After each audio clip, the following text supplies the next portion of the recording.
On va sortir, mais je vais faire cette digression, parce qu'il y a le procès, puis dans le combat contre l'islamisme, il n'y a pas que des mauvaises nouvelles.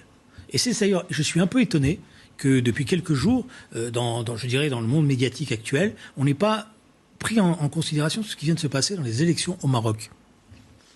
Alors, je pense que c'est un élément très important. Pour la première fois, par les urnes, le mouvement islamiste a été battu, et platement battu. Et là, on devrait, nous, s'en réjouir. Et d'ailleurs, regardez ce qu'a fait le roi du Maroc, comment il a fait, parce que c'est une part de son travail. Les islamistes qui étaient au pouvoir depuis 10 ans sont passés de 120 députés à 12 députés. Il y a eu une augmentation de la participation.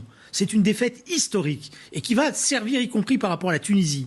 Donc, vous voyez, il faut se battre, je dirais, fermement contre l'islamisme, mais montrer qu'il n'y a pas de solution, il n'y a pas de fatalité à cela. Il peut se passer quelque chose, y compris dans les États qui sont concernés par cette confrontation-là.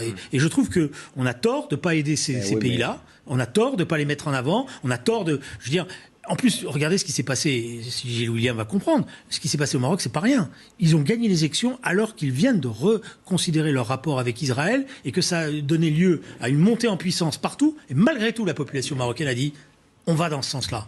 Comme il y a un lien diplomatique entre le Maroc et Israël, il y a quelques mois. J'abonde complètement dans le sens indiqué par Julien Drey, mais j'ai ma petite explication sur le fait qu'on n'en parle pas. C'est que curieusement, dans les médias conformes français, le fait que de sortir que le Maroc, si vous voulez, n'a pas la même presse que l'Algérie. L'Algérie, c'est une république. Le Maroc, c'est un. Enfin, le Maroc est plus démocratique. C'est un royaume. Le Maroc est pourtant plus démocratique. Alors, c'est marrant. On parle beaucoup de la République